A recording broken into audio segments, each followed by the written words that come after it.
dans le livre de Genèse, le chapitre 8, les versets 1 à 3.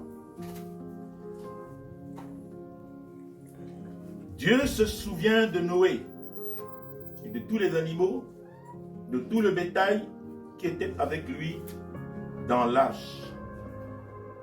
Et Dieu fit passer un vent sur la terre, et les eaux s'apaisèrent. Les sources de l'abîme et les écluses des cieux furent fermées, et la pluie ne tomba plus du ciel. Les eaux se retirèrent de dessus de la terre, s'en allant et s'éloignant. Et les eaux diminuèrent au bout de 150 jours. Parole du Seigneur. Amen. Nous devons logiquement aujourd'hui fêter la Pâque, qui est la résurrection de Christ, notre Sauveur. Christ nous a mis dans une situation de deuil, où aujourd'hui le monde entier pleure. Le monde entier s'attend à ce qui va se passer prochainement. Mais nous savons que la parole de Dieu est la vérité. Nous voulons parler à partir de la parole de Dieu parce que nous sommes chrétiens. Nous ne voulons pas traiter le coronavirus comme les païens, même pas comme les scientifiques, mais comme Dieu. Est-ce que le cas semblable est déjà arrivé? Et nous le voyons avec le déluge. Il est dit que Dieu s'est souvenu de Noé et des animaux qu'il a confinés. C'est ça le mot. Amen. Il l'a enfermé dans l'arche.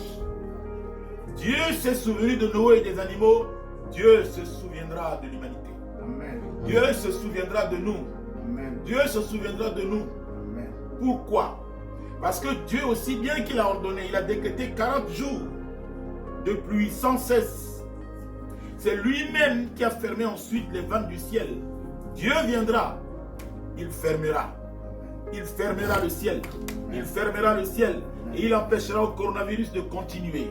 Il est dit que les eaux se retirèrent au bout de 150 jours. Le temps de Dieu est fixé. Le temps de Dieu est fixé. Amen. Le temps de Dieu est fixé. Amen. Si nous comptons depuis décembre jusqu'à avril, ça fera exactement 150 jours. Frères et sœurs, tout ce que Dieu fait a une signification. Amen. A une signification. Amen. Regardez, si aujourd'hui, même l'humanité ne reconnaît pas ce que les chrétiens ont fait, mais ce confinement a amené tous les chrétiens, un, à étudier la Bible, deux, à prier et à intercéder. Parce qu'il n'y a pas un autre endroit. Il n'y a que manger, lire la Bible ou prier. Et je crois que la prière fervente des justes a agi dans le cœur de Dieu. Et Dieu est certainement en train de décréter la fin du coronavirus. Amen. Si nous bougeons Amen. à cause de la prière des saints. Amen. Mais le problème c'est que, quelle est la leçon que nous chrétiens nous avons tirée de cet événement? Quelle est la leçon? Pourquoi aujourd'hui, Jésus, à mon avis, n'a pas permis que nous fêtions la Pâque?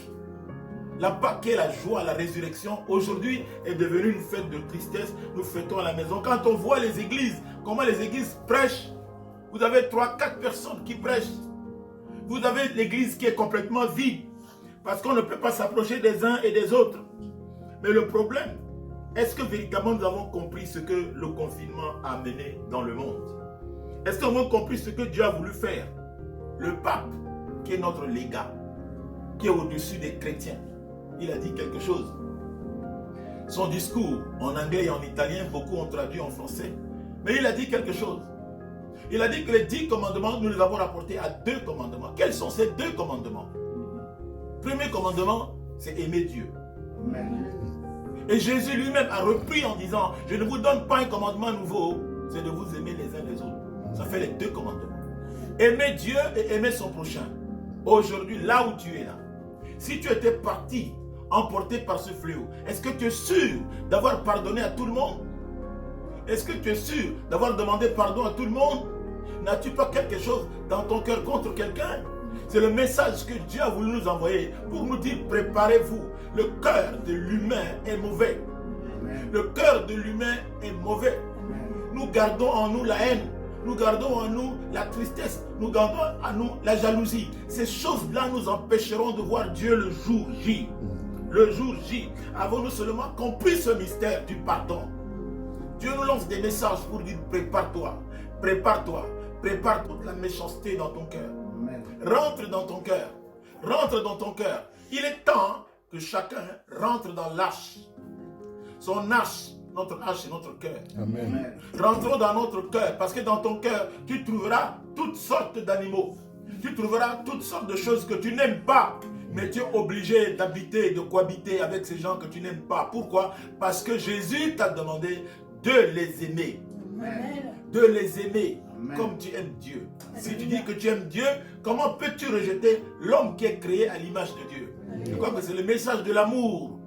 Le message de l'amour que le pape nous a envoyé à l'humanité et aux chrétiens en particulier. Et bien aimé, tout ce que Dieu fait a une signification. Amen. A une signification.